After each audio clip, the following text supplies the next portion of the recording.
कदर भ्रष्टाचार में लिप्त है कि वो किसी को भी चुन चुन कर नौकरी से निकाल रहे और अपने विचारधारा के लोगों को, अपने पार्टी के कैडर के लोगों को और जिनकी मेरिट बेहद खराब है उनको अपनी अनुशंसाओं पर नौकरी दे रहे हैं।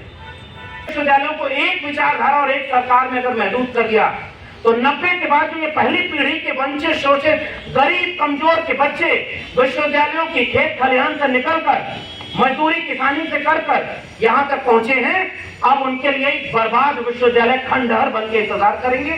अगर आपकी जेब में पैसा है तब इसको आप पढ़ सकेंगे। इसलिए इस प्रेस कॉन्फ्रेंस का मकसद ये है कि अगर इस देश के नागरिक हमारी बातों से सहमत होते हैं और शिक्षा और स्कूल, कॉलेज, विश्वविद्यालय की बर्बादी को देख पा रहे हैं तो आज से हम शिक्षा बचाओ संविधान बचाओ मुहिम जैसा तमाम सवालों को एक करके देश भर की शिक्षा व्यवस्था पर एक देश को जागरूक करना चाहते हैं कि इस विश्वविद्यालयों को बचाइए जिन्होंने हम जैसे लोगों को तैयार किया है। शामिल सभी तमाम विश्वविद्यालयों के प्रोफेसर,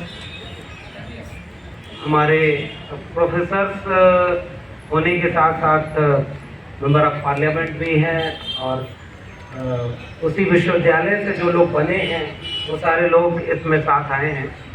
आप सबका बहुत शुक्रिया और प्रेस के साथियों का भी अभिवादन कि ऐसे वक्त में आप तमाम तरह की मिमिक्री छोड़ करके देश के सबसे संवेदनशील मुद्दे पर बात सुनने के लिए यहाँ आए हैं। हम उम्मीद करेंगे कि आपके जरिए ये पूरे देश तक इसका पैगाम जाए कि हम यहाँ क्यों प्रेस कॉन्फ्रेंस कर रहे हैं।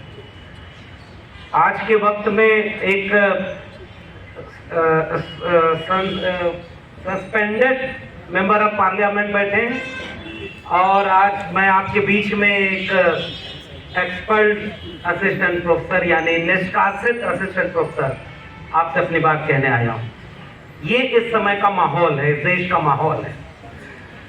जिन्हें इस समय जो काम करना चाहिए वो काम नहीं कर रहे और जिन्हें जो नहीं करना चाहिए वही वो काम कर रहे हैं। ऐसे वक्त में हम यहाँ क्यों आए?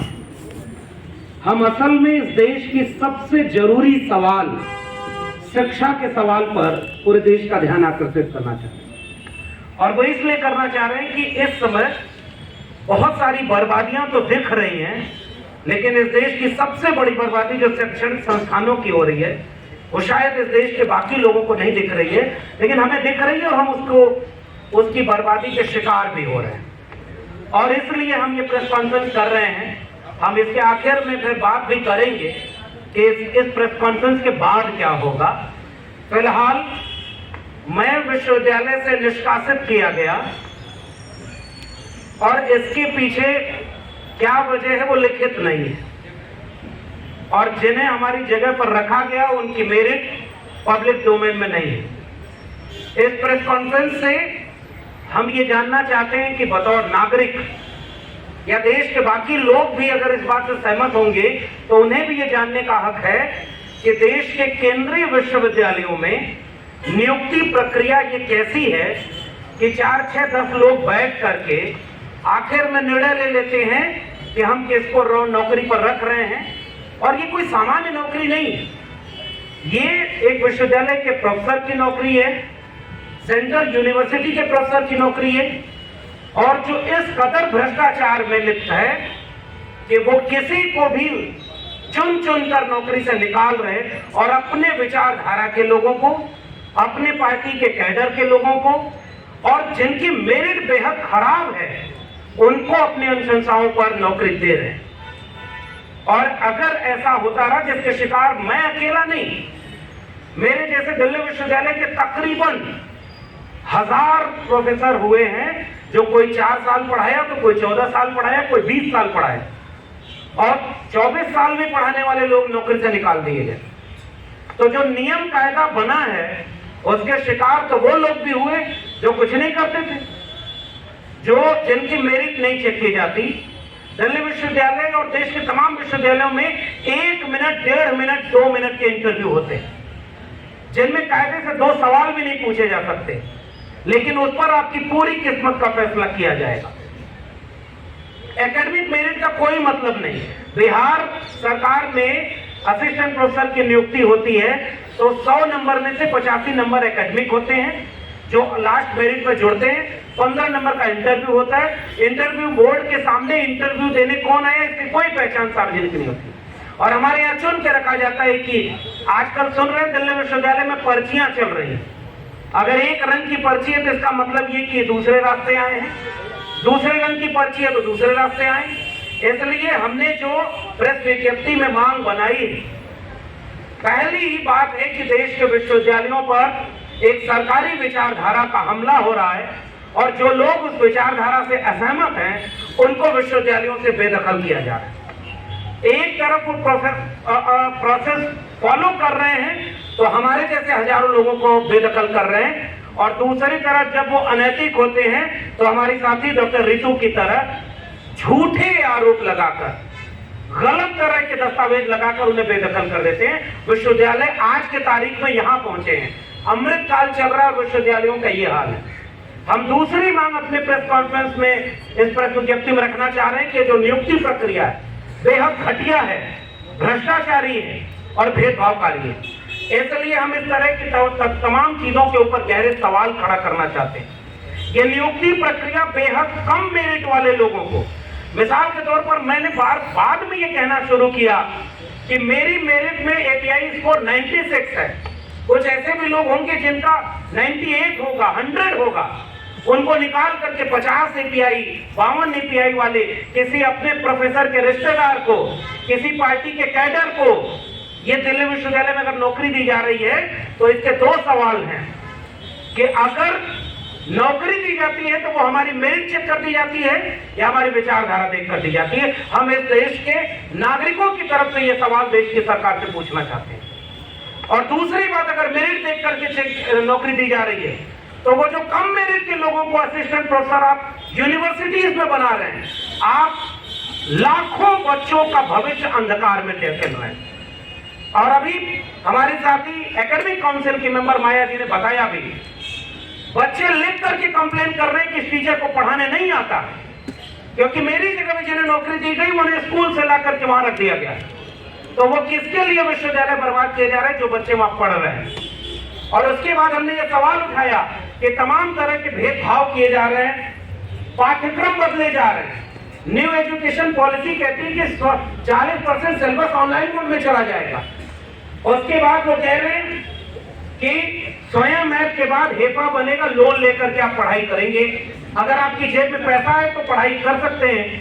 बाजार में बिकने वाले सिलेबस बनाए जा रहे हैं, एक विचारधारा के आधार पर वो सारी चीजें की जा रही है। इसलिए हम इस मांग को उठाना चाहते हैं।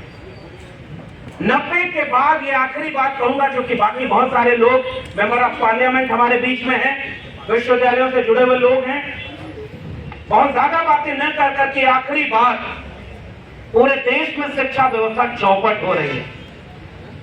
और अगर हम शिक्षा व्यवस्था के लाभ लेने वाले लोग आज उचित समय पर देश के सामने प्रेस कॉन्फ्रेंस करके ये नहीं बताए कि आपके विश्वविद्यालय में एक प्रोफेसर, उसको जाति के नाम पर प्रताड़ित किया जा रहा है, उसको मेरिट के नाम पर उसको बाहर किया जा रहा है, भ्रष्टाचार से शिकार लोगों को वहां पर नौकरी दी जा रही है, तमाम तरह के कम मेरिट वाले लोगों को प्रोफेसर बनाया जा रहा है।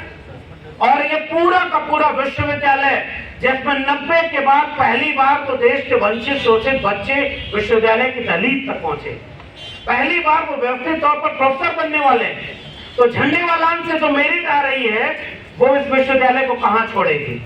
और हम ये आरोप लगाना चाहते हैं इस प्रेस कॉन्फ्रेंस के जरिए कि क्यों न इंटरव्यू बोर्ड में जो लोग बैठ रहे हैं उनके फोन कॉल की रिकॉर्डिंग चेक की जाए। पहले इंटरव्यू बोर्ड के पहले उसके पास किसका फोन आता है, इंटरव्यू जब ले रहे होते हैं तब किसका फोन आता है, इंटरव्यू के बाद उनके पास किसका फोन आता है, कौन तय करता है जो 4 लोग किसी और की वजह से विश्वविद्यालय में प्रोफेसर बन गए, कुलपति बन गए, प्रिंसिपल बन गए। अगर वो किसी शाखा के सदस्य होकर के भी प्रोफेसर और प्रिंसिपल बन सकते हैं तो उनकी विचारधारा से अलग राय रखने वाला भी उस विश्वविद्यालय में प्रोफेसर क्यों नहीं बन सकता है। और अगर ये सवाल पूरे देश का सवाल नहीं बन पाया कि विश्वविद्यालय का मतलब ही वैश्विक ज्ञान के केंद्र, और यहाँ पर तो ग्लोबल नॉलेज की बात की जाती है, और उन विश्वविद्यालयों को एक विचारधारा और एक सरकार में अगर महदूद कर दिया तो 90 के बाद जो ये पहली पीढ़ी के वंचित शोषित गरीब कमजोर के बच्चे विश्वविद्यालयों की खेत खलिहान से निकलकर मजदूरी किसानी से कर यहाँ तक पहुंचे हैं, अब उनके लिए बर्बाद विश्वविद्यालय खंडहर बन के इंतजार करेंगे। अगर आपकी जेब में पैसा है तब इसको आप पढ़ सकेंगे। इसलिए इस प्रेस कॉन्फ्रेंस का मकसद ये है कि अगर इस देश के नागरिक हमारी बातों से सहमत होते हैं और शिक्षा और स्कूल कॉलेज विश्वविद्यालय की बर्बादी को देख पा रहे हैं, तो आज से हम शिक्षा बचाओ संविधान बचाओ मुहिम जैसा तमाम सवालों को एक करके देश भर की शिक्षा व्यवस्था पर एक देश को जागरूक करना चाहते हैं कि इस विश्वविद्यालयों को बचाइए जिन्होंने हम जैसे लोगों को तैयार किया है। हमने विश्वविद्यालय में पढ़ करके यहाँ तक पहुंचने का सफर तय किया, लेकिन अब ये सीढ़ी तोड़ी जा रही है जिस पर चढ़ करके हम यहाँ आए। इसलिए हमारा फर्ज है कि उस तोड़ी जा रही सीढ़ी के खिलाफ बोले और ये आवाज उठाएं। और हम चाहते हैं कि पूरी प्रेस कॉन्फ्रेंस के बाद इस देश में इस पर विचार हो कि आगे का सफर कैसे तय करना है। आपने मुझे सुना, बहुत बहुत धन्यवाद।